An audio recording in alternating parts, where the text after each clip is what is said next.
welcome to Lockpod, Indiana's most dangerous podcast. Woo, we got to wake up. Yeah, man, we're all like dragging. And we got we got Mayor Joe Hogsett coming in. We got to wake up. Big show, very big show. We got Mayor Joe Two mayors Hogsett, in the house. one of the major mayors in the United States is going to be in Lockpod Studio this morning. Right here in Lockpod Studio. Extra pressure because he's a fan of the show. Exactly. We have to bring our A game. Like, he's going to ask us questions. I feel like we're on our D game right now. I am. I took 2 of my morning pills this morning instead of the normal one because I'm dragging ass. Well, you're also just a little bit back from vacation. Yeah. Sorry about missing the show Tuesday. No worries. It was nice. You. Marissa and I had a little trip planned because I planned this a long time ago thinking I was going to be contested in the primary and I'd probably be looking for a break. So after the election, her and I escaped to New Orleans for 4 days and just so happened. First time there? It was my first time there, but the Dead and Company's first tour stop happened to be Jazz Fest. What a coincidence. I happened to be there.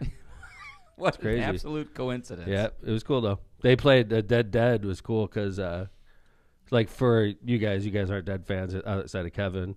Like, when you go to a Dead show, they play their normal shows, which are, deep cuts, and, this was not like one of those shows. When you were texting me the set list, I was like, that's impossible. It was like they were playing it for a bunch of non-Dead fans, so they were trying to impress them. And I know the kind of shows they put together, as do you. Mm-hmm. They literally played all their hits. Wow. Because they were trying to impress everybody. Yeah, or just keep people keep people entertained. Right, because their songs are still 10, 12 minutes long. Well, like you said, on one end of Jazz Fest was the Lumineers, and the other end was Dead and Company. That's crazy. At the same time.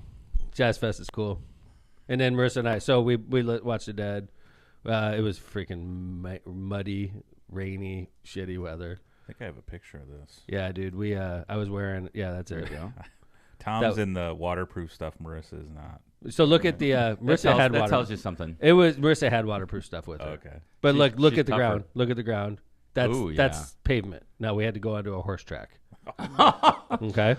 Yeah. You got to be a mudder.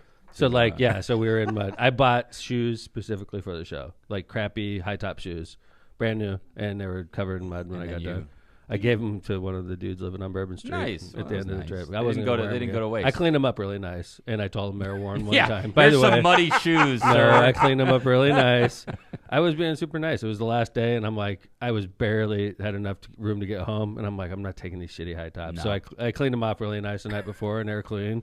And there was one dude out there. They were nice high tops. I go, what size shoes you wear? He goes, 10. I go, I got 10 and a half. They've been worn one time. Would you wear them? He goes, yeah, I'd wear those. So I just tossed them down. There you go. Yeah, it was Didn't nice. go to waste. I felt good. Didn't go to waste. That's an excellent travel hack too. We do that too when we go overseas. What's that?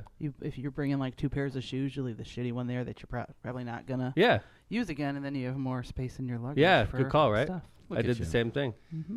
But so that was my room. Jill. So I'm on the second floor of Bourbon Street. We had a patio, and I was just what time is that like?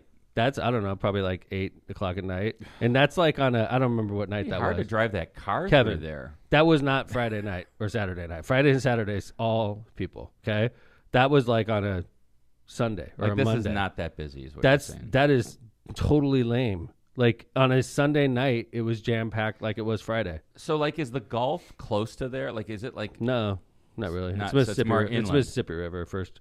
It's Mississippi River. It's super confusing, man. I could not, and I'm really good with my sense of direction. I could not get my direction straight when I was there. I literally, one day I went running to the river and ended up going 2.5 miles before I finally turned around, figuring I was heading the exact wrong way. So it's Bourbon Street part of the French Quarter or near the French Quarter? It is, yes. Yeah, it's really cool. Really nice area. It was, that was me playing a dude. Oh, $20 to play chess on Bourbon Street. So. You look very intense here in this shot. With but what's going to be my next move? I was playing for $20, and if I won, I got my money back. How do I have a feeling that I did not get my money back? This reminds me of 3-card Monty on the L. Plus, I'm used to playing on. It's weird because that's his home turf. Oh, yeah. He's used to looking at that board. He has a chair. You don't get one. He has a chair. I don't, which is bullshit. I had a weird perspective. He's sitting right on top of with his normal view. I'm walking in like a tourist. I played pretty well, and then I lost. Did he give you a choice of color, or did he's I'm black, you're white? No, I just walked right into white. But white's advantage because you can move first. So all right, and I lost. How quickly? No, it wasn't quick. I lost. I did a dumb move, but I wasn't used to looking at the board, and I did. You got your $20 worth. No, I mean I did fine. He shook my hand. He didn't. He didn't curse a local entrepreneur. Yeah. I see some of the tourists are watching the game in the background too. That was like a Sunday afternoon. That's how crowded it was. Is this also Bourbon Street? Yeah, that's Bourbon Street. Yeah. Very cool. Yeah, really fun. Well, good. And check this out. I saw the Dead. Yeah. So Marissa and I were there Sunday night, Jill, and the news is queuing up the day before they're queuing up this thing. They have real railroad problems out there. And the railroads are stopped, and what are we going to do about this? Is this like the local news? Yeah, it's New Orleans, like ABC Fox. or something. It's like right? New Orleans Fox. Gotcha. It's like all the local reporters and all sure. that, right? So I was like, wow, they got the same problems we do. So coincidentally, the next day, Marissa and I are flipping through, and then I was like, oh crap, this is that news article that they were talking about yesterday. So we watch it, and then they throw me up on the screen, and then they throw the community meeting, and they have me Mayor saying, McDermott's in New Orleans. Dude, that's crazy. Do you have a tracker again? It was so crazy, Joe. It was like a Sunday night feature segment for like 6 minutes. And Mayor McDermott and Hammond in the news. All about Hammond, Indiana. And by the way, there's a Hammond, Louisiana, literally a stone's throw away. Right? That's a major metropolitan area. It's Hammond, Louisiana right there. They were talking about Hammond, Indiana for like on a Sunday night news broadcast local New Orleans station for like 6 minutes. With you on a video clip. Like long clips of me talking about Hammond, talking about Norfolk Southern. Maybe they wanted to welcome you. Maybe New Orleans is like, you know what? Mayor Dude, McDermott's it was in so town. crazy. We need to welcome him. Marissa's like, you are famous. It's like, you're on the news in New Orleans, and we're in New Orleans, coincidentally. It'd be great if you walked out of the hotel. I just saw you on the news. You're the mayor of Hammond. That did not happen. That's never happened. That's pretty cool, by the way. That's happened a couple times when I travel. I've been with you when it's happened. Well, like in airports, it happens. Yes. Like if we're flying home, that doesn't count. It's like a bunch of local people going to the same place. You may be in Las Vegas, but you're all like at one little cubby heading to the same place, so it doesn't count. Right, fair enough. Right. Well, good. Welcome back, and Thanks. That sounds like a great trip. It was a great trip. What'd you think? Like, what's your overall? You've never been. No. So what'd you? You know what's weird, John? Like some days I'd be walking around going, "This place fucking sucks." Like I would be like, "I can't believe this is," and then other days I'd walk around and I'd be like, "This place is amazing."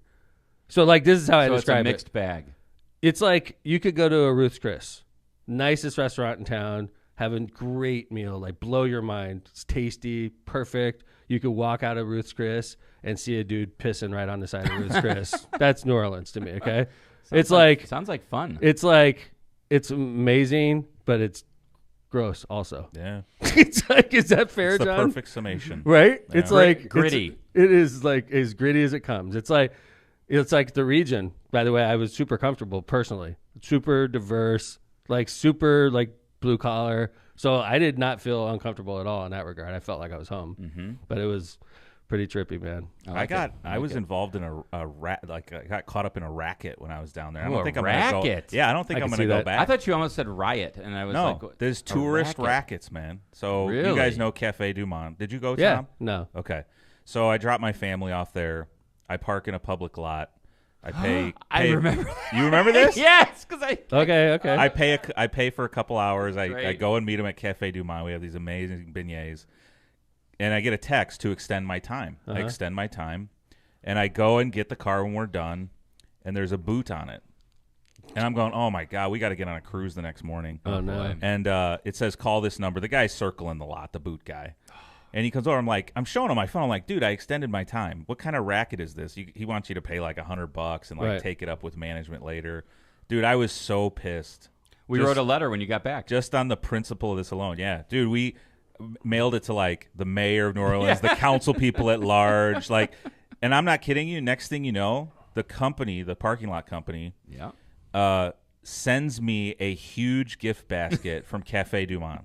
Really? Like they wanted me to just be quiet. They refunded the money. They were like, "I'm so sorry." What's the name of the company? I don't remember. You discovered our racket. You freaking bought in. All these other people are getting scammed. I think it was the lawyer's letter. You could have plucked it into. Oh, it was you, huh? You got involved. Look at you, man. Bringing in the high-powered attorneys. Yeah, I was so pissed. But I think that might have been it for me in New Orleans. I've been a few times, and Tom, you're exactly right. It's cool. Gritty. The French Quarter stuff's cool, but man, is it gritty. Yeah. How about this? So I'm on Bourbon Street. It's loud as hell every night. Like I'm telling you, 3 a.m, you're like somebody's screaming outside your window, and you're just like, it's Bourbon Street. Okay, I didn't have to stay where I stayed. We stayed there on purpose. I wanted to experience it, right? So And I was sleeping through most of it. And I would still get up at 6:30 in the morning, my normal 6. I'm up earlier than anybody. Marissa and I both. We kept our schedules pretty set. So the last night we're there, we have to wake up and catch a plane. And it's pretty loud, actually. It was Monday night. It was loud, like a big party. And then I'm sleeping. And then at 2 in the morning, somebody starts playing a trumpet. And I'm like jazzy trumpet. Right outside of my window, dude. Perfect. I'm like, are you freaking kidding me? Like, I can sleep through a lot, man. I was in the Navy, dude. I cannot sleep through a trumpet concert, right? Wow. He went on for like 45 minutes. Well, I mean, and I'm like, Marissa, did you hear the trumpet concert? Jazz, man. She's like, she has her earplugs in. She's like, no, I didn't hear the trumpet concert. I'm like, well, I did. It was a racket. The guy wanted you to tip him to be quiet. Or probably. He's going to put a boot on your hotel door. I was not into trumpet concerts. Hey, I did have one. Welcome back. Sorry, Jill. Did you have something? No, I was just going to say, how humid was it down there? Constant. It was not. It was always like 78, and you were thinking, would that be cold? No, it was like July, August. Like the heat humidity we have here. Whoa. That's I wonder what it's like when it's 90 there. Yeah. No, you were wearing it. You were like sweating like the whole time. I didn't have to wear pants, put it that way. I was like, but you did wear pants. Pants? I didn't. I was in shorts the whole time. Shorts, no socks, kind of short pants. Okay. All right. Hey, and then one thing. Yes. So like the last day, I get a letter, an email, and I want to address it real quick here about a situation I messed up and unintentionally when I was on WJOB the day before I left. I was asked a question about a murder that took place in Hammond, and the last information I was given from the Hammond Police Department about this, it was a shooting on 165th. It was brazen. It was in a broad daylight. Like 4:30, 5 o'clock in the afternoon. And when it first went down, the police department reported to me that it was a hit. It was an execution, basically. Like one car pulled up. It was a box truck. They pulled up alongside and just started firing on the BMW. So that's all I heard. The last I heard. So I go on WJLB the next day. Little do I realize that the investigation started off that direction and it took a turn and it went in another direction. And we found out that shooting was actually road rage. Okay. I didn't get the memo about the change in directions that the investigation took. So I go on WJLB, not expecting to talk about what happened the day before, but it's wide open. So I get asked a question, hey, there was a shooting on 65th last night. I said, yeah, it was an execution, basically. It was a planned hit. It's brazen, broad daylight. We don't get that kind of stuff. And I said that, and then we move on. I'm on WJLB for a number of reasons. I'm getting asked a number of questions. People are calling in. And then I'm going on vacation. And while I'm on vacation, the father of the young man that was murdered, Rajesh Sr., emails me, and he's devastated that people are drawing the wrong conclusions because of something I said on WJLB. And quite frankly, Rajesh, the victim that I went to his funeral yesterday, Rajesh was an innocent victim of a road rage, and he was murdered by this box truck. We caught the box truck. Idiot, moron driving the box truck, thinks he's going to get away. He's got a cell phone on in broad daylight in Hammond, where we have more density of LPR cameras than any city in the Midwest, probably. You're not going to get away in Hammond. In a box truck. In a box truck with a company like Joe's Plumbing on the side. Well, how about being a moron shooting someone in broad daylight for road rage? There's terrible, number one. Terrible. Yeah. So anyway, I sat there on my last day and I typed out the longest email I've sent in a long time. I sent it to the family and I apologized deeply. And then they came back to me and said, would you retract your statement? I said, absolutely. So I went on the retraction tour and I didn't go on WJLB, but I dropped it on Facebook. I attended the funeral. I think we did a good job because all the media picked up on my retraction and printed it. So I think that I reversed course, but it reminded me about how being a mayor, people listen to every word that comes out of my mouth, and sometimes, I don't put enough thought into it. But it wasn't my fault in this because I did get briefed that way, and it did take a change in direction. But it was devastating for the family, for people to think that Rajesh was somehow at fault. He was not. A couple things I wanted to say that very clearly on the show. So anyway. Yeah, I thought a couple things, like you said, Mayor. It's just it really is a interesting reminder about how people listen to what you say, every word. Yeah, and sometimes it has these consequences you have no idea that you didn't intend them, and the next thing you know, you're like, oh my gosh, I didn't even right. It was something, honestly, for me. It was just like I was asked, I responded what I was briefed, and I wasn't even like thinking much about it. I was just like, oh yeah, that was a. Well, I didn't know it was road rage at that time. I was like, that was an execution. Like they literally pulled up and executed the guy, which is, by the way, still. Even the road rage, that's what happened. One guy had a gun, the other guy didn't. Rajesh was sitting there in a driver's seat, like with defensive wounds, quite frankly. Like when you're about to get shot, your natural instinct is to put your hands up. Yeah, it's just a terrible tragedy. Defensive wounds. I thought your retraction was great. Also, I thought it was interesting to learn about, this young man who was just going about his day. Yep. And what a really, he was an accomplished kid. I mean, he was very active. He was a mechanic. I had an interaction with him about a week before he died, too. No kidding. I didn't realize it until his father pointed it out. I had an interaction with him where he works, and it really hit home for me, and I apologize again to the family. I went to their funeral yesterday. I apologized in face, so I did everything I could to try to, I dishonored the victim unintentionally, and I think I did everything I could to try to reverse the damage that I did. So, and I'm doing it on Lockpod now, too, so I felt horrible. And that was the last day of my vacation. I was, reversing course for a mistake I made. Marissa didn't even ask me what was wrong. She just knew. I was sitting there quiet, typing for, 2 hours straight, so. Well, all right. I mean, sad note, we're going to do some ads. We're going to come back. Actually, we've got a really good and exciting Lil Wayne announcement. So we're going to make a Lil Wayne announcement when we get back. Mayor Joe. And then Mayor Hogsett's going to be in the studio shortly after 8 o'clock. But we did want to talk. Kevin and I went on the road this week. Oh, yeah, real quick. John? Mm-hmm. Banjo. I can drive this time because I was on the road with you. It wasn't that long. You're right. It was in the same county. Crown Point. So we're going to be coming back talking about Lil Wayne after these ads, but Kevin and I first got to talk about, we took Lockpod on the road, sort of. Yeah, we did. We've given this talk before to some lawyers out in California and Napa, and then we got asked recently by Kyle Lawrence and LCBA, which is Lake County Bar Association. Deb White, thank you for all of them, their hospitality. And we put on our CLE, which is legal continuing legal thank you. education. I'm using acronyms and just throwing them out right. there. Kevin and I we put on a 1 hour presentation, and we got 4 hours for putting it on, which is nice. Is you huge get speaker credit, which is because we need to get over 3 years. 36 hours in 3 years. Yeah. So but anyway, it's kind of like a little synopsis, and it's kind of cool because I think people really enjoy hearing from Tom, who's not only a mayor but a lawyer, about. I mean, you get sued all the time, or you're having these lawsuits, and they're very interesting. A lot of times, it's constitutional questions, which a lot of lawyers don't usually, get because you're not practicing in that area.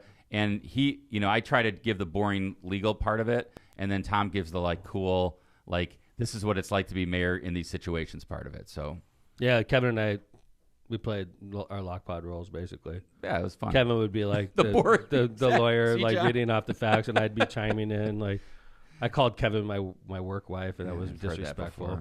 It's work husband. I didn't mean to say work wife. I take either. I accept either. I'm okay. I felt horrible. You're not supposed to say did? that. It was a professional setting. Oh, yeah. I didn't even I wasn't even trying to be funny. I was just I didn't notice. I felt bad. I was not offended. You don't need to retract that. There's another one, dude. I've been pissing people off. No offense taken. We're at a CLE. Everybody's got a suit on and all that, and I called Kevin my work wife. And I was but we also made some strip club jokes. I mean, yeah.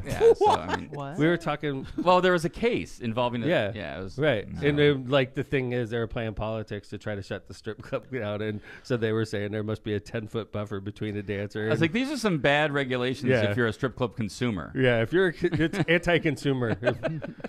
10-foot buffer highlighting. So when we come back, we're going to talk about the Lil Wayne concert. We're going to talk about the next section of ticket sales that we're going to start selling soon. All right, Joe, lead us off. So when we come back, we're going to be doing Lil Wayne. So if you're interested, make sure you share. And then Mayor Joe Hogsett from Indy will be in the house, in the studio after 8 o'clock. Share the stream. Stay tuned and Mayor Joe just came off of a big primary victory. We're going to talk all about it. He's got a big election coming up in November. So, all right, let's go. Jill. The Bug Guy Pest Control. Warmer weathers mean unwanted guests such as ants, spiders, wasps, mosquitoes, and more shut down their party before they get started.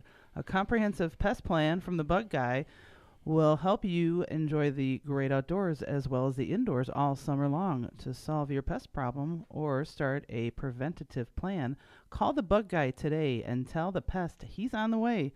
Call Brian at 219-810-7481.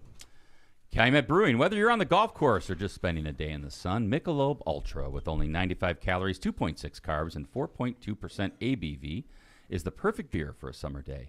Michelob Ultra brews a light lager that's worth every single sip. So no matter if you're kicking back after the long workout, a pickup game at the park, or a day out on the fairways, you're sure to enjoy this great light beer. Don't drink it, enjoy it. Head over to Cal Brew. I should say, don't just drink it, enjoy it.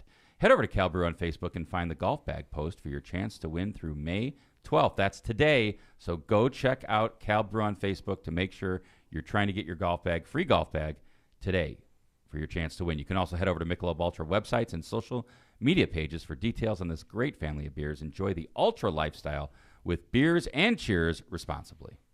Hey, I was listening to the show the other day. You guys did great, by the way. Thank you. Appreciate it. Thank you. I heard it while I was working out yesterday. Mm-hmm. We talked about Lindsay's pants. Yeah. Power in America. Are you looking for a new career in 20? I like how 4-8 does commercials. Oh, yeah. He's like, hey, well, wait a minute. It's just 4-8. I know. He's just like that is exactly the 4-8 zone. I'm not going to read the script. Right. He's like, Power in America. Electricity, man. You're looking for a job. It's 2023. You need a job. A lot of people don't work. If you, the thing about being an electrician with Power in America is it's a competitive wage, and you get great hands-on experience. And then it's 10 minutes later. You become an electrician, and by the way, they also have amazing employee benefits with health insurance, pension, annuity, the whole thing. Annuities are worth a lot, by the way. It'd be like somebody handing you money. So if you're interested in all these great things, become an electrician with these great benefits, annuities, all that crap, call Power in America. Or you can visit JACT697.org. That's JACT697.org. Sponsoring by Power in America. Best Dr. 4-8 I've heard in a while. That's Dr. 4-8 all day, right? The 4-8 zone. We need some audio for that, John. Yeah, right. Byway Brewing is a family-friendly microbrewery with a spacious tap room and outside patio. I have frequented this place twice in the last week. Can confirm. Whoa. Patio weather. All right. It is patio weather. Delicious. Patio is open and delicious. And now they have tequila drinks. What? And mixed drinks, yeah. Yes, 3-way license now. Anyway, their brewing equipment offers a unique backdrop for your private event like weddings, reunions, or corporate parties. Byway's conveniently located just off 8094 at the Kennedy Avenue South exit. Come on by and enjoy Byway's award-winning beers and unbeatable menu. For more information, check out bywaybrewing.beer. Cantrell and Cantrell, attorneys at law. Are you injured or in trouble with the law? Give them a call today and schedule your consultation with someone who's in court and at the jail every day. Call John Cantrell at 219-554-4LAW. That's 219-554-4LAW, or visit their website at bettercallcantrell.com. John and his wife, Kristen, make a great team and are waiting to hear from you. Call Cantrell and Cantrell. Thank you to our sponsors. Okay, so we're going to talk about the Lil Wayne concert. First off, Lil Wayne concert is 12, 13, 14, the 15th of July. Saturday, July 15th. Lil Wayne concert. Huge. Now, during the Festival of the Lakes, we're used to everything being a free show. Lil Wayne, not a free show. But every other day is free. Okay? But so we're talking about just Lil Wayne concert Saturday during the Festival of the Lakes. We have the gold section that we placed on sale when we first announced the show. We put the price at $125 a ticket, which is ridiculously cheap for a Lil Wayne show. To give you a perspective, he just played Chicago, and all tickets were above $200. So we're less than half price, and $125 will get you right on the stage if you want to fight your way up there. It'll be in the gold section, the front part. Also, the gold section is cool because it has gold section only bathrooms, gold section only bars. You can go around to the back of the stage and hang out there if you want to get away from the crowd in the front of the stage. So there is great access in the gold section. And by the way, thousands of gold section tickets have been sold. Thousands. And at some point, they are going to run out. So buy your gold section tickets now if you want to get in that area. So when we normally have a fest show, it's like open invitation. Everybody wants to come. So like the night before with Stone Temple Pilots, it's an open invitation. Mm-hmm. We could have 50,000 people show up. We probably won't because we're used to which band will draw about how many people, okay? Lil Wayne, you can walk in. If we did an open invitation for Lil Wayne, we would have so many people that it would be dangerous. So what we need to do is limit the crowd, and that's what we're doing, okay? There's going to be, we've been using the number 15,000. Let's just assume that's the number we're running with. Maybe it's up 1,000 or two above that. Maybe it's 17,000, but that's going to be it. So what happens is once everybody buys their tickets, and we're going to give away 2,000 free ones, and we're going to announce that in a second. Once we hit the magic number, 17,000, 15,000, that's it. Then it's up to the secondary market. I heard somebody say to me, you're going to give those free tickets to Hammond residents and they're just going to scalp them. I don't care. I don't care. Scalp away. It's theirs. We're going to give you 2 tickets. If you want to sell them for $1,000 each, God bless you. You can knock yourself out. Thank you for being a Hammond resident. That's Amen. right. That's right. More power to you. So Sounds like, Amy, don't forget, get in line. Oh, dude. oh yeah, dude, you'd be crazy not to. Even if you don't like Lil Wayne, get your tickets, flip them, make some money. There you go. Okay, so we're here to talk about. First off, general admission tickets are going on sale Right now. They're up. How much are the tickets for general admission? $60. Which is stupidly cheap. This is going to sell out. That's what we're intending to sell this out. There's going to be 17,000. Let's just say that's the number with sponsors and everything. Mm-hmm. Once we hit that number, it's over.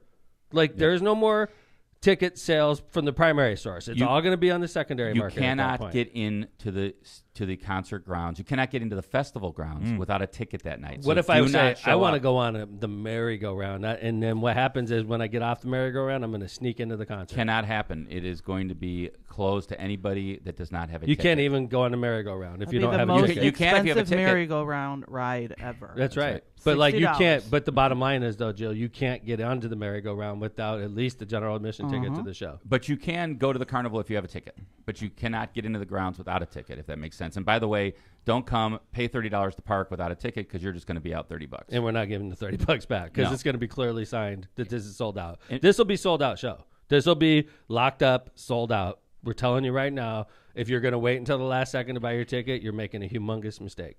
Okay? So GA's gone on sale today for $60 plus fees and all that. It'll probably be like 75-ish at the end of the day, right? What about the 2,000 tickets that we're giving away to Hammond residents right, for free? So the general admission tickets for Hammond residents are going to be given away on June 24th at 9 a.m. Location to be announced. It's being worked out. We're not sure where it's going to be yet. TBD on the location, but 9 a.m. June 24th. It's a Saturday. You're going to have to bring an ID, and there's 2 tickets per household, not per residence address, not per person. So if you want to beat your little brother there, I assume you better get there early. Gotcha. This is breaking. So Kevin, Yes. so if I send Patrick to, we always said it was going to be the Civic Center. So let's just say, but we don't know where it's going to be. Patrick's a young, smart kid, entrepreneurial. So he wants to beat Chase there. He gets there first thing in the morning. He gets his 2 tickets. Chase shows up later. Well, that he afternoon. sleeps in a little bit, right? Chase shows up, and Patrick's already got tickets. And Sorry. Chase is like, Patrick. Right. And Patrick's like, hey, man, I could sell them to you for $100 each. That's right. Or Patrick could put them on StubHub. Or he can go. Ticketmaster. Patrick could go himself, right? The GA section is going to be behind the gold section. So for those that know the layout of the festival, the GA section will be like the hill, okay? The grass that you're going to be in the back grass area, and the hill, which is a great vision. You're still going to see a great concert. You're still going to have great vision, great visuals, but that's where the $60 tickets are going to be. Yeah, so. and the gold section, I guess you could is going to be like kind of the usual VIP experience, like in the VIP experience area. So that's where it's going to be. Go and check it out. By the way, festivalofthelakes.com is where you need to go for all your fest information. And remember, parking's not included, so you have to buy parking separately. I think the free tickets, you're going to have people, wherever it is, let's say at the Civic Center, you're going to have them lined up the night before. I agree. You're going to have tents out there. Yeah, I hope so. It's going to be a party. June 24th, 9 a.m. Location TBD. Okay, Stay tuned. we'll be more. So general admissions on sale now. Free ticket giveaways on June 24th. We got to do our ads because we're coming up right after this with mayor of the capital city of the state of Indiana, a huge fan of Lock Pod, one of the biggest mayors in the United States. I think Indianapolis is like in top 10. Top 10, 11, 12, something like that. I mean, seriously. He'll know. One of the top mayors in the United States of America, a fan of the show. Right here. Mayor Joe Hogsett's going to be on right after we get done with ads. So let's go ahead and start with Rogers Roofing. When you want the best for your home and family, trust the best in the business, Rogers Roofing. Rogers Roofing has transformed homes in Northwest Indiana and Chicagoland for more than 54 years, providing quality roofing, siding, gutters, and windows, all backed by the best warranties in the industry. To learn more and to schedule your free consultation, visit rogersroofing.com or call 219-933-9145 today. That's 219-933-9145. That's Rogers Roofing. And remember, at Rogers Roofing, excellence is expected every time. Kuklakis Law. Are you facing legal challenges and you don't know where to turn? Look no further than Kuklakis Law, your trusted source for legal advice in Indiana and Illinois. Do you need representation buying or selling real estate? Call Kuklakis Law. Ghostbusters! Do you need help forming your business? Call Kuklakis Law. Do you get injured? Have you been injured in a car crash or at your job? Call Kuklakis Law. No matter what your legal issue is, call Kuklakis Law, 219-671-6347 for a free consultation.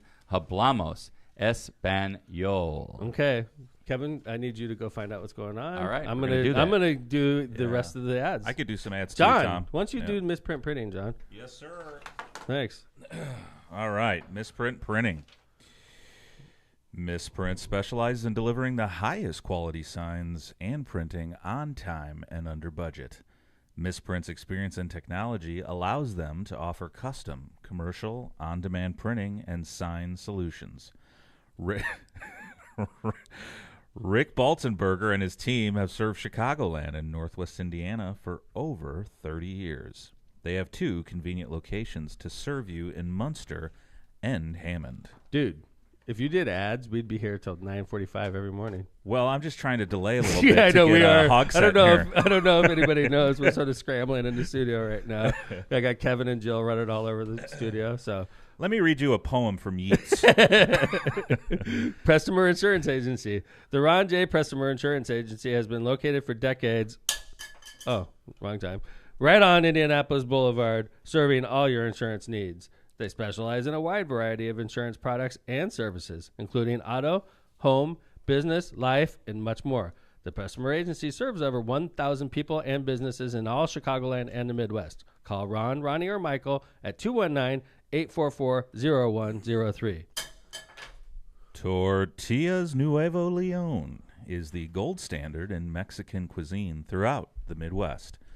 Look for Tortillas Nuevo Leon, popular red and white label at your local grocery store, and enjoy quality Mexican products made with local expertise. This says to cue the song. Tortillas Nuevo León, hechas con amor, para ti y tu familia de todo corazón. Tortillas Nuevo León, hechas con amor, para ti y tu familia. De todo corazón.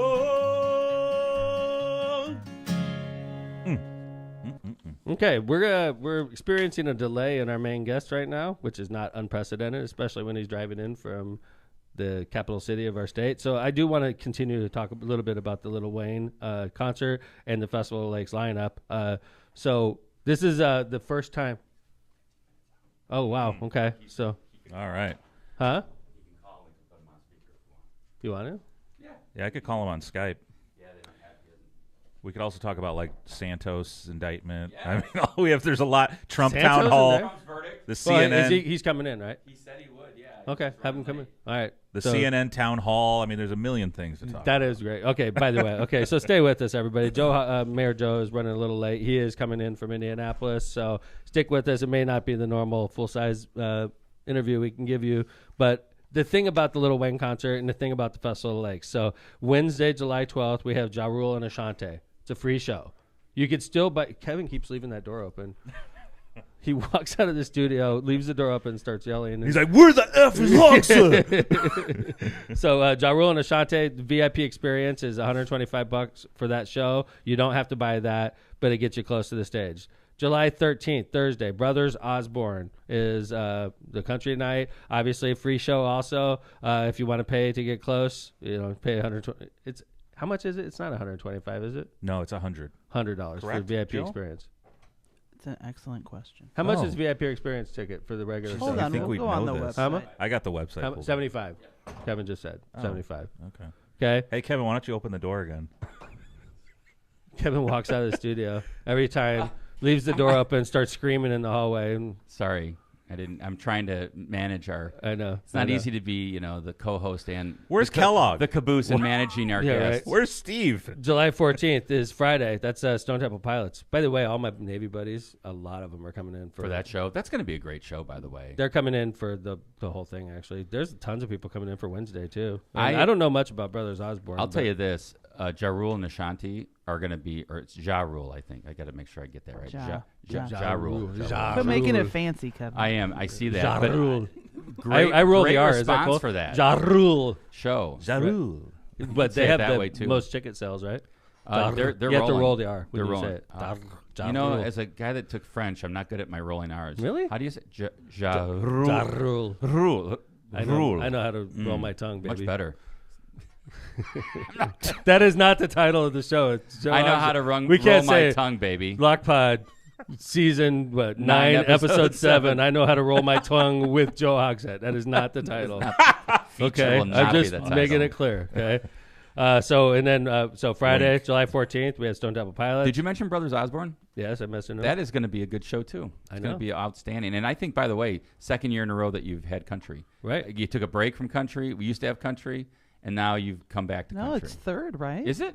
We had Old Dominion 3 years ago. Last year? No, wait. I thought that was last year. No, last year was you're right. Rucker. Darius Rucker. Good call, Jill. Good call, Jill. Damn. Look at I Jill got beat up it. by all the country fans. That's why. Sunday, July 16th, El Flaco, which is Eileen's favorite. Eileen is artist. pumped. I know. I hope this is a big night because this She's is a her fan. night. I always put a little pressure on the person that picks that night. Because I I picked on Brothers Osborne, you're pressuring Phil. Right. I picked Stone Temple Pilots. We all know where we are. Ja Rule and Ashante. Whose night is that? I don't know. Jill's been pushing that one. Me. I've been pushing that one for a couple. John, of you weren't pushing Ja I'm Rule. really looking forward. No, I'm serious. I'm really looking forward. I was That's pushing gonna Ashanti. be maybe the best night. Ja Rule? I think, you know what I would say about this is it's going to be a great opening night. Like, that's going to be a great crowd. Yeah. It's going to be a cool concert. It'll be a young I've started crowd. listening to Ashanti and kind of following her, so I'm into Ashanti. Yeah. Also known as stalking. No, And she's I'm not stalking. She's smoking hot. I'm looking forward to I'm looking waving forward at to her meeting her and too. Yeah. Seeing her, having her, just seeing her, and Yeah. having those guys sing "Mesmerized." My new Warple, if you're my new listening, song. Kevin would like to meet her. the gatekeeper. Warple. Warple. Yeah. Don't say that. He's going to get like 1,000 texts right now. Okay. Hey, let's talk about that Trump town hall the other day. I thought, first off, I'm glad CNN did it. I thought it was irresponsible. Of What? who? CNN? Why? Or Trump? I think it's good CNN that or it's the not host. like CNN, CNBC hate Trump, Fox News hates Biden. I hate that shit. Like, I like the old-fashioned news where they were down the middle. That's why I like CNN doing this. He is the devil is for most of us in the party, and they put him on CNN because he's a candidate for president, Kevin. They did that. You don't like it, though. I mean, whatever. It is what it is. I mean, if that's the case, then they should let Joe Biden go on Fox. Yeah. Are they I think doing he that with would, the other for sure. candidates? Yeah. I think Joe Biden would go on Fox.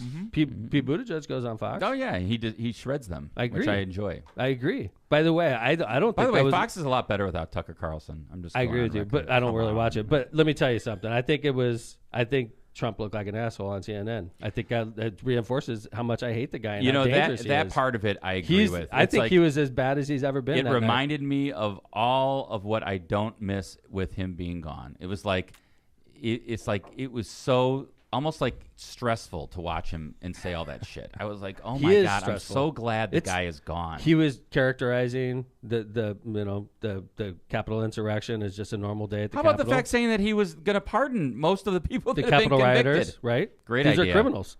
I'm Great going to pardon. And by the way, like if they're found, that is so reckless. Like to have a president of the United States talking away, he couldn't take a position on Ukraine and Russia. Couldn't Like, take a who the position on abortion. Like honestly, I think if you polled America on that issue, I think America is probably in the 90th percentile on whether or not we should support Ukraine or Putin. But the guy running for United States president can't even say that out loud. That alone, I That's think, what I'm is saying. reckless. You don't think that was a good thing? I think it's so bad.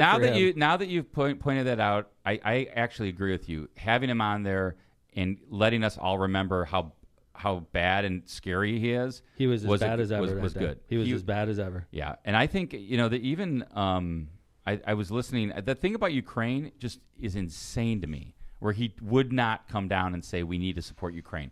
I have listened to. Did he say that? I thought he Yes, said He did said, say "I don't that. want. I'm sick of anyone dying. I want the He dying to stop." refused to say Putin was a war criminal. That's what I'm saying, John. The guy's running for president. I spent 6 years of my life chasing Russians. I know, but Kevin said he said he wouldn't support you. But he couldn't say the words. He was being asked it would have been so easy to say yes. We want to support the Ukrainian people. I want to hear. We need to support Western Europe. We need to make sure the Ukraine. He was critical of NATO again. Yeah. He was critical of all of Europe. It's like this guy is not good for the world. He's not good for the country. He's a piece of garbage, man. Like we can't let that guy anywhere near the White House. Yeah, John. To me, what I meant by that comment that I made was, it's a very easy answer.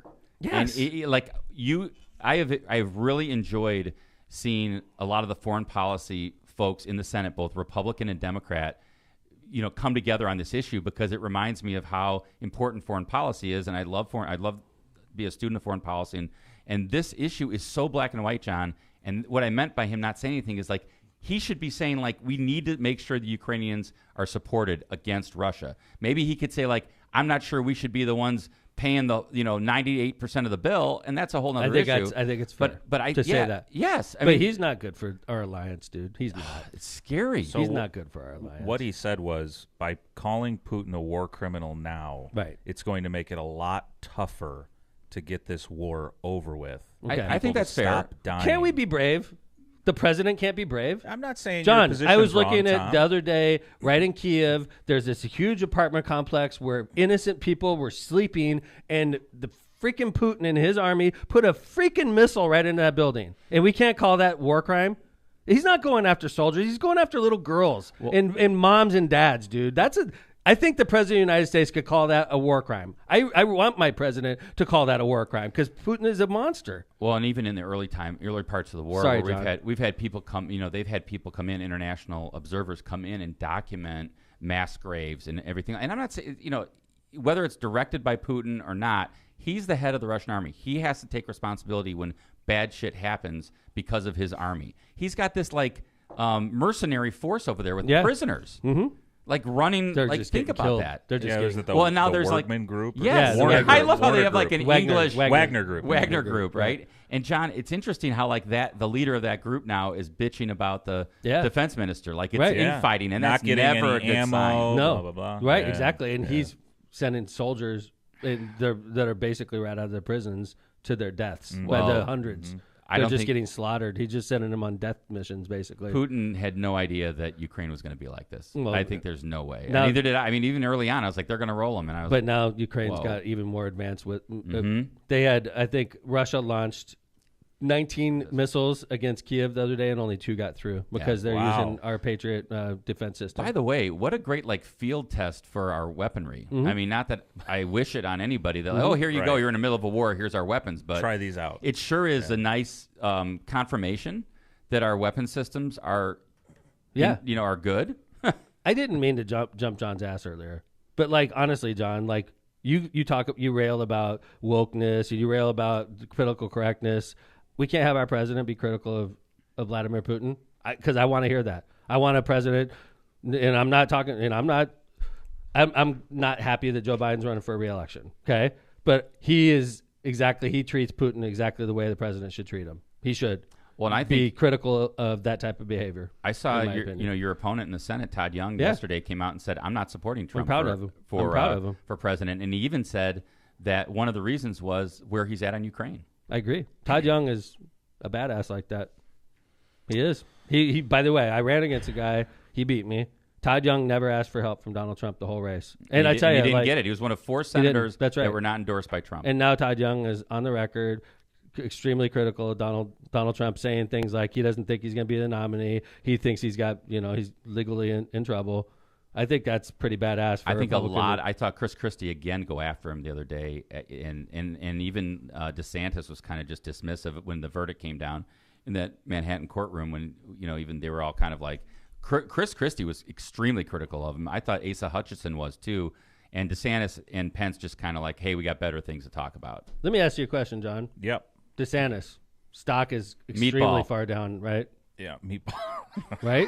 Yeah, I do like that nickname by Trump. But honestly, I think the Disney thing is not helping him at all. It's interesting, right? I think around America, people love Disney. Yeah.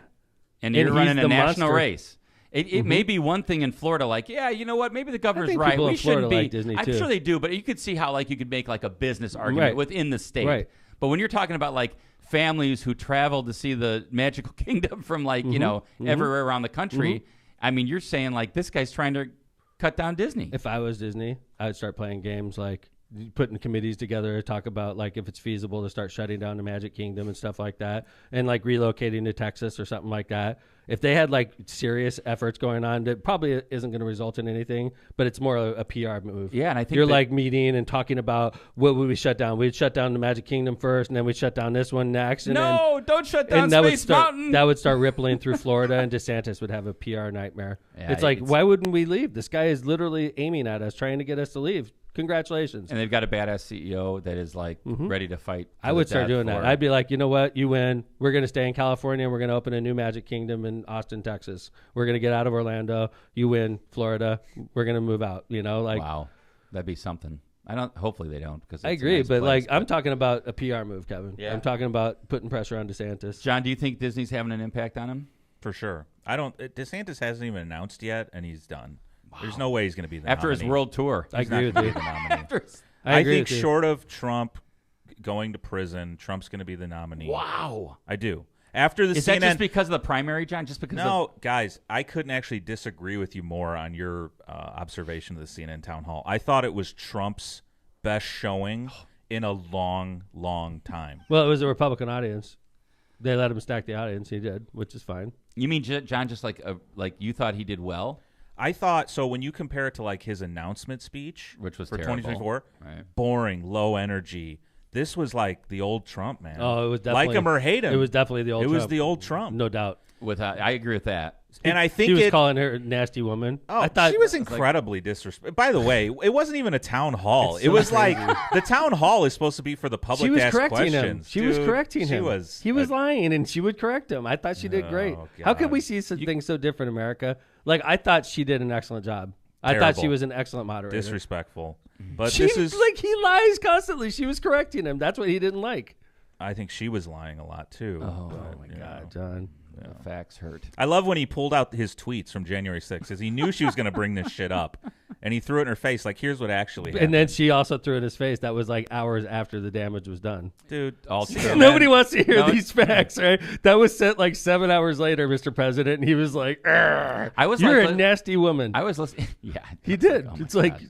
I listened to a little bit of a legal analysis on it, and like they were kind of trying to debate whether or not he got himself in like more deep water with some of the things. I think he contradicted what his lawyers are saying about the confidential documents, who they've said they inadvertently showed up in Florida, like they were there just as like kind of like moving boxes. But again, and he said, "Yeah, go ahead." Yeah, John, I'll let you comment right after this. And what he said on the show was, I had every right to bring him there, so that. Yeah, they were trying to say whether it was I agree contradictory. With you. That was weird to hear. Yeah, so John, I could do whatever I want, but Mike Pence couldn't, and right. he could, and neither could the senator, Vice President Biden, and all these guys have problems, but I don't because I was the president, right? But again, that's CNN. This woman pushing these are not questions from the audience. No, seriously. So a lot of the criticism about this town hall was, Trump right away. He's talking about the 2020 election fraud. CNN brought that up. He didn't bring it up. She brought it up. Well, it's like if you want him to let it go, did you win or lose? He couldn't say it. Yeah. Well, yeah, of course they're going to bring it up, but I mean, but why? All they say is he won't let it go. They're not letting it go. Well, the meat is in how he interprets it, and he still wants to talk about the fact that he believes he won the election, which is a joke. Yeah, personally. Maybe that's how I maybe feel. not. Oh, okay. Here we go. We're taking a right turn. Where's Hogsett? Yeah, no kidding. Is he here yet? They're on 8094 cruising. Oh, perfect. Fast. Blake City's fast? moving very fast. Okay. At least there's no train crossings on 8094. So, Joe, what's going on in your life? Tell us. I see you Do typing away over there. Am I what? Do you know how to sing? Do I know how to sing? Like, am I a train? Did you post the $60 GA? I did. I know you were typing away over there. Oh, there. yeah? So let me ask you a question about Lil Wayne. What sells out first, the front section or the back section? Back. Oh, front. Isn't that funny? Mm-hmm. I think the back's also. Back. You know why I say front? Because Joe. the front only has limited amount of space, and it's getting there. Front section is going to sell. We can move this. Not that much, though. I mean, you can just sell a little bit, but you still got to fit everybody in. Are you factoring in sponsors as that total, or are you good factoring point. in Fair actual enough. Sponsors count in the enough. front tickets? section. You're right. Yes. Sponsors are in the front section. All right, Joe says back. I'm saying front because we have such a head start. They do have a head start, but like $60 is less than half the price. It is. Right. So are you worried that now, as mayor of the and chairman of the festival, are you worried that now that the $60 tickets are on sale, that the 125s won't sell? I agree with you. Yeah, I think it's a great balance. There's only going to be 2 sections. The free tickets we give are in the back section, so you're getting GA tickets basically. The back tickets are what, silver level we call it? No, it's just GA and GA. gold. Yeah. The GA, so we're handing out, for the free ones, we're handing out GA tickets. Yeah, so just to be clear, right, and this was, by the way, kudos to the mayor, because internally we were having this discussion. The mayor figured it out in like two minutes. But there's only 2 sections. If you get a free GA ticket, you're in the same section as the $60 GA. That's all one GA section. Right. And it goes from the end of the gold section all the way up the hill. Right. And Jill still thinks that's going to sell out first, but okay. I do too. I think Jill's right. Let's put some, because to see Lil Wayne for $1 $60 is to see Lil Wayne for roll. $60 is it's way cheap. 1/3 of the price that he was selling for tickets in Chicago. 1/4 in some instances. And we're giving 2,000 away for free. That counts towards Jill's sellout figure too. Agree. By the way, Yeah. So even though we've sold more than 2,000 in the front section already, so it's about an even race. What's going to sell out first? It's going to be fun. All we do know, it's going to sell out. We have hard numbers though, right? Like what if 10,000 people try to buy $60 tickets today? You can't sell that many, right? Can't sell that many. Good. So you guys have a cap. It will on there. sell out. I'm asking you like in real time. Like, Yes. I don't know the answer to the There is a question. I'm cap. asking you. Mhm. Good. Okay. We'll On take the front care of and the that. back, right? Correct, front and back. Right. So, by the way, the message here is get your Lil Wayne tickets now. FestivalDeLakes.com. Anybody that waits until the last, if you're like, dude, they're going to be giving away free ones, you're wrong. On Saturday night, you're wrong. Okay? I wouldn't say that for any of the shows that we're putting on. Saturday night is going to be sold out. There will not be like day of tickets for Nope. sale on Nope. site. There will Nope. not be like, here, come on in for free. Day Nope. of. No, it's not Nope. going to happen. Not on that day. No. And someone in chat just asked, when does the sale start? Now. Yes, Or they're it's on sale now. So you They're could on buy sale every now. ticket to this show. The only thing that isn't available is the freebies that we're giving out. Correct. Which June will be 24th. 2,000 freebies we're giving out. That's June 24th.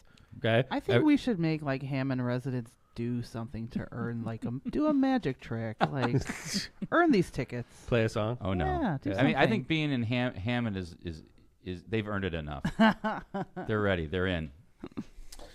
Let's talk about George Santos, John. By the way. What happened there? Nothing. I'm catching Nothing. up on this.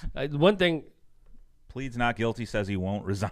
I don't think that little press conference he had is going to help him at That all. didn't help. He's 'Cause, a like, there's- mess. He is a freaking mess. He is. That's the best way to put him, Jill. He is a mess. I didn't watch it. Was it crazy? Crazy. First of all, I think they must have thought he was coming out a different door because like he walked out some door and like all the press like sprinted and falling over themselves to get to him. It was Wow. So that was funny, I thought. And then Look who is in town. Just when we were getting into George Santos. Wow. What's up, Mr. Mayor? Sorry, I'm late. We love you. No, we love you. If we you weren't held. a fan, we would have killed the show a long time ago. Nice to see you, Mayor. Yeah. Congratulations, Mayor. Pull up, Mr. Mayor. Oh like my! that. Oh my! You know the drill. I have an excuse for being late. Pull up so you're on TV. Right there. I have an excuse for Yeah. being late. Yeah. On the way up, I stopped at Miss Pitt Printing and Yeah? placed an order with Rick, so that You just We're gonna double Miss Pitt's we bill. had That's That's right. We had a printing order that I wanted to put in, so I just Post-primary, stopped, just getting ready? They're really good, Mayor. absolutely. Yeah. I'm sorry I'm so late. No, but, we're I want to happy be you're here here. in person. I'm glad to Thank be you. Thanks for being here. Congratulations on your primary. here. Thank you. take a deep Yeah. breath. Thank You're you. good. Yeah, Hey, pull yeah. that microphone up. And Here's by the a- way, here's your first Indianapolis quiz question of the day. Yeah. What ranking is Indianapolis in population in the U.S.? Where I are think you? 15th. Is it? I thought it think was we're 10 the for some reason. 15th. Were you? Well, we have been surpassed by a couple of cities that have been experiencing, down in the Southwest particularly, extraordinary growth. Yeah. But we're still the 15th largest city in the country. So we're very proud of that. And we continue to gain residents, just Mayor. not at the same rate that some other, as I said, southwestern, we southern have Mother cities. Nature working against us. Yeah, We're- yeah. It's right. just a little warmer and You know what? drier down there. I've been going to Indianapolis for 20 years, and over the last few years, I've really noticed one change that I love is a lot more condos are under construction downtown. Yeah. Which I love downtown. That's if Marissa and I ever end up moving to Indianapolis, I'm going to live downtown because it's just so vibrant, and you can get Construction everything everywhere. You can get everything in way. downtown Indianapolis that you can get in the city of Chicago, which is what I love about Indy. You know, we used to say for every neighborhood, we want to be able to live, work, and play. And clearly, prior to the pandemic, we had 220,000 people every day that would commute in from counties contiguous to Marion to jobs downtown. Well, with the pandemic and the effects of the pandemic, a lot of those people are working remotely. Mm-hmm. So we are now emphasizing, we're still emphasizing play, with the Indianapolis 500, March Madness tournament, the National Collegiate Football Championship, the NBA All-Star Game coming to Indianapolis. So we're still playing. We're still working, although it's a different kind of atmosphere for work. So Indianapolis is now emphasizing living. Well, here's what living downtown. Mayor, I saw this in the Indy Star, said reported in January that downtown will get at least 18 new projects totaling almost $3.6 billion in investment and $461 million in city financing with TIF. Yeah, that's true, Kevin. And the residential, it's just exploding. And our occupancy rates are still very high. But the truth is, over the next 4 or 5 years, when you take into consideration not only residential but commercial investment, Indianapolis is poised to see anywhere between 8 to 9 billion. Wow. That's billion with a B. In investment over the next 4 or 5 years, which makes it very exciting. I mean, I think it's, having both mayors here, you guys are obviously both very experienced mayors, and you both have used TIF. Well, I mean, Mayor, you just gave a speech. Mayor Tom, you just gave a speech Every recently. chance I get, Mayor, when I'm talking to legislators, I talk to them about how vital it is for Mayor to have TIF, because it's under attack all the time, which is crazy to me. Can you imagine doing your job without TIF? Yeah, the General Assembly always seems to have something to say about that. But you're absolutely right, Mayor. Without TIF, you wouldn't be able to expand exponentially as Indianapolis has done economically. The growth that we've enjoyed, I see it continuing in the future. And now that we're kind of beyond the emergency aspects of the pandemic, I just think you're going to see continued growth throughout the entire central Indiana region. A lot of times I'm competing where I live, and this doesn't go so much for you in the middle of the state, but where I live, I'm competing against companies that are deciding between Illinois and Indiana, and mayors in Illinois have a lot more powers than mayors of Indiana do because their legislature gives them a lot more power. So for me to be able to compete with these mayors that are willing to use sales tax financing and things that aren't available to us without TIF, I wouldn't be able to land these great companies that we have moving to Indiana right now. Well, you're absolutely right, Mayor, in the sense that there's one thing that our legislature jealously guards against, and that's much of home rule. Mm-hmm.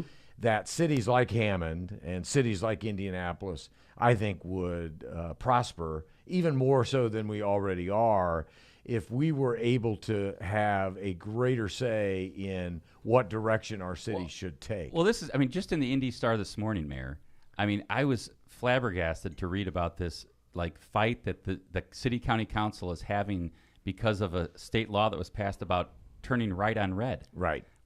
You want to talk about super legislating. They're saying there was a law that was passed that said, John, this is crazy, in the legislature by, I think it was led by now who's a city county councilor, a Republican who used to be in the state Senate, who has now said that the city of Indianapolis can't increase the amount of no turn on red signs. Yeah, and that's and that's frankly, this initiative is in keeping with an unfortunate number of pedestrian and cycling related accidents. Because particularly when you get down to the more densely populated urban area of the city, people are always in a hurry. Well, and they're on scooters. They're on bikes. Well, you could have a lot of multimodal transportation that is vulnerable by a driver who's in a hurry, who knows that they can turn right on red, so they do so without really regard to, okay, who's coming up on their left side, who's coming up on their right side.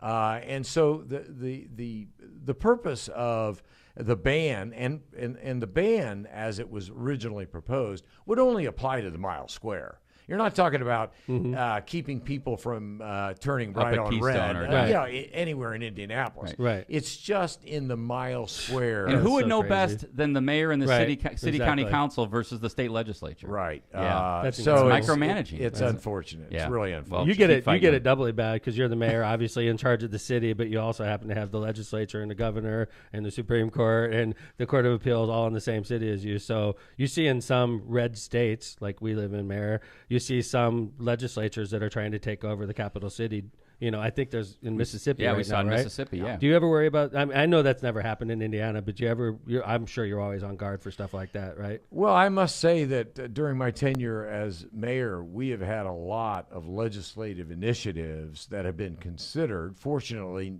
very, very few have ultimately passed. Wasn't the police department they once? wanted The city transit? They wanted to take over the police department several years ago, that, Mayor? Mm-hmm. give it to the governor, and of course, my response was,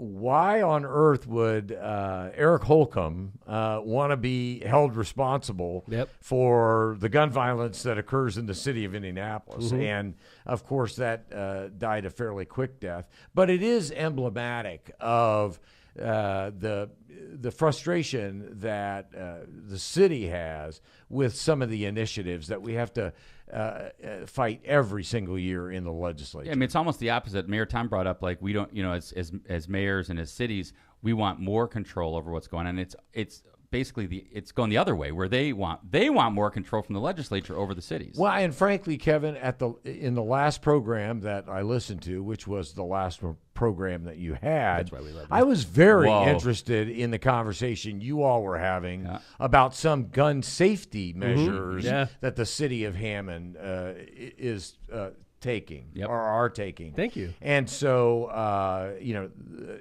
I'd like to learn from you all some of the ideas in a little bit more specific detail about what you're doing here in Hammond, because we may be open to doing the same type of thing in the city of Indianapolis, knowing full well that the legislature did pass several years back a regulatory preemptory statute that said local units of government can do no more gun safety related regulation or restrictions than what is permitted by the Indiana General Assembly. But we itself. could sue them civilly. That's right. No, I thought that the in the last show, Tom, you weren't here, but I hate that you liked the last show. well, I wasn't here. We love it, John. It has nothing to do How about with that, you not John? being here. I liked it especially because but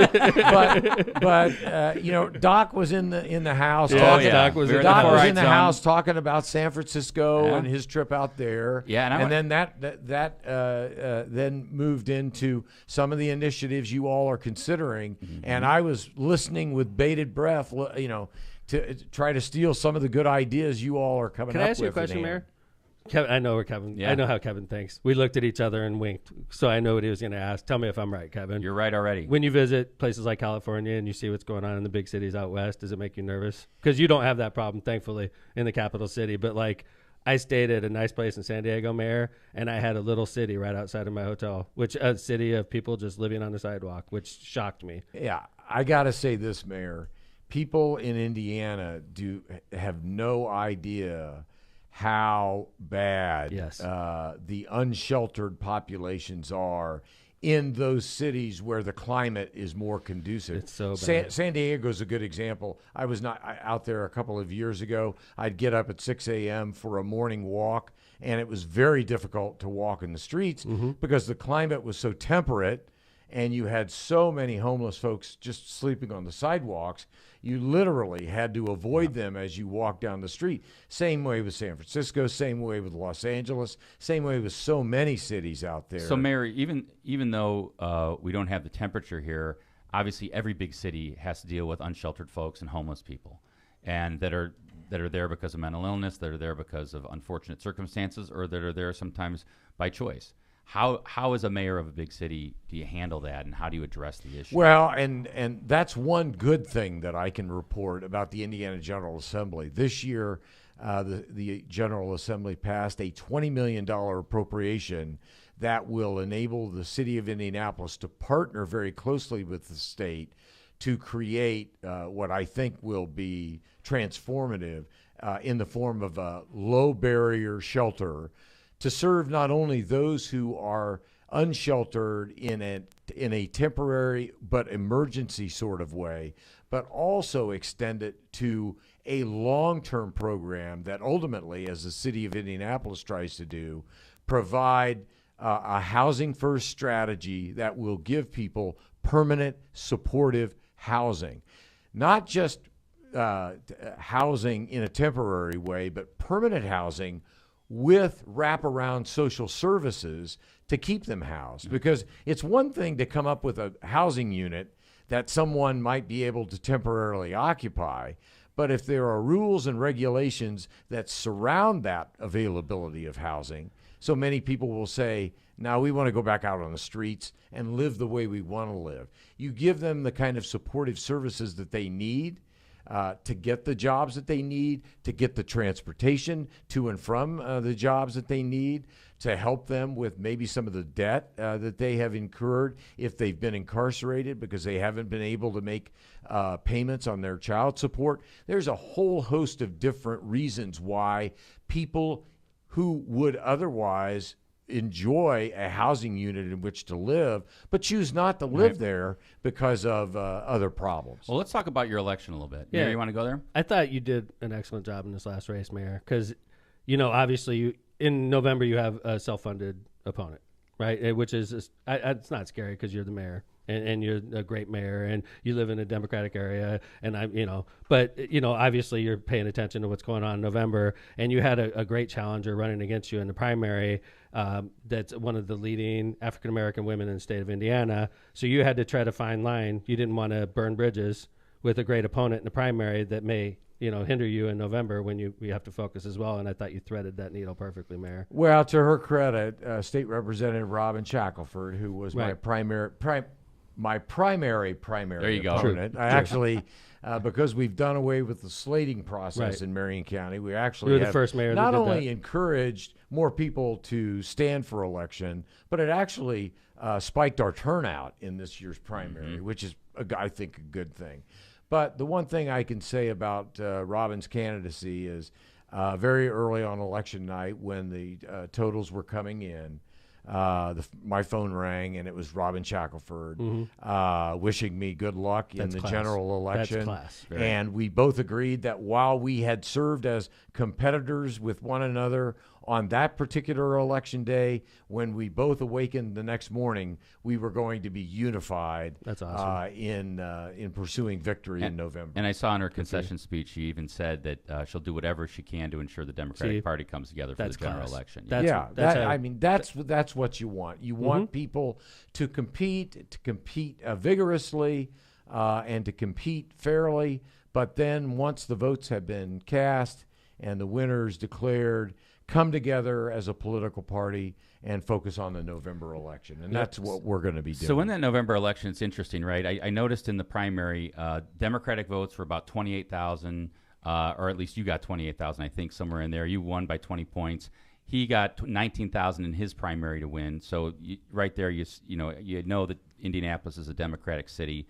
I noticed that even the former GOP chair said your opponent has a mountain to climb. He does have funding, right? But he was a Trump delegate in 2016. I saw initially his ads. There's a lot of negative ads about the city. And you're on the verge of trying to be the first 3-term mayor since Hudnut did it and since Unigov, right? Yeah. So how do you get there? Since Unigov, Mayor Hudnut is the only mayor, and Unigov began in 1969. It's kind of the beginning of what I call the era of modern Indianapolis. He's the only mayor who has served more than 2 terms, and a 3rd term is a challenge. It's a fundamentally different election than a first term or a second term is, and so we have some challenges ahead of us. We have a very well-funded opponent. He has served in business, and he has served a couple of terms on the city county council. He was never elected to the council, but he was caucused in on a couple of different occasions.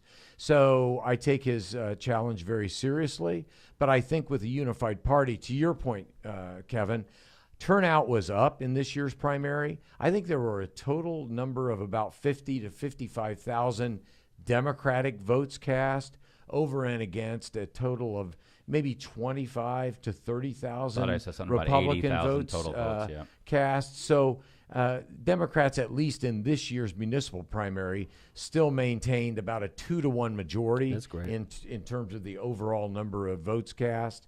and we're working like the Dickens to get people to turn out this November in ways that ultimately will allow me to continue to lead the city for another 4 years. Oh, yeah. I'm donating $1,000 to you today, right after the show. Wow. From the committee to elect Tom McDermott for Mayor Joe Hogsett, because you're a great mayor. You're a great friend and a mentor, by the way. You know that. I know that. Good. Former Indiana Secretary of State, former more U.S. importantly, Attorney for the this Southern guy, District of Indiana. I know he knows where I'm going to go with this. When I first became a Democrat, when I first ran for mayor, I went to Joe Hogsett's office when he was the chairman of the state of Indiana, and he helped me tremendously from the state party. Mm-hmm. Sent out direct mailers for me. That was all because of this man right here. And I won that race. State party had a lot to do with it. And I've been loyal to Joe ever since that day. You know, I've said it before on the show, Tom, in credit to you and your candidacy back in, 2003. dare I say, 2003. It sounds like a lifetime ago. Yeah, it was a lifetime ago. But the truth is, we won that year, I think, 73 mayoral races throughout the state. Yep. And the two biggest wins in that year were Jonathan Winesapple becoming a newly elected mayor in the city of Evansville, and Tom McDermott Jr. winning up in Hammond. Because in Hammond, with all due respect to your father, Hammond had experienced, I think, 6 or 7 consecutive Republican terms. 20 years. 2 of your father's and 3 of your 2003 opponent. That's true. So it had been a long This time. guy knows He knows politics. Indiana He's politics. freaking going off top of his He's head. lived it. He's talking about Hammond political history In the off the top 80s. of his Back in head. the 80s. Off the Back in top the of his head, by the way. Back in the Like 80s. this When you guy, were- that's what you get when That's you're right. dealing with Joe But Hogsett. I mean, based on that victory, look at the record you have compiled. you're sweet. in that Thank you. time. Well, and look what the state of Indiana's got, right? Yeah, I mean, man. we've got great mayor still. Mayor Tom's still in office. You're still around. I mean, when were you Secretary of State, Joe? I served from 1988 until 1994. Did you ever go to Hungary when you were Secretary of State? No, I never went to Hungary. I never went to Our Hungary. Secretary of State was I in never Hungary went last to week. Hungary. Like 2 days after the election, by the way. Nothing to do around the office. What was I never went to Hungary when I was Secretary of State, but I can tell you I was hungry often when I was Secretary of State.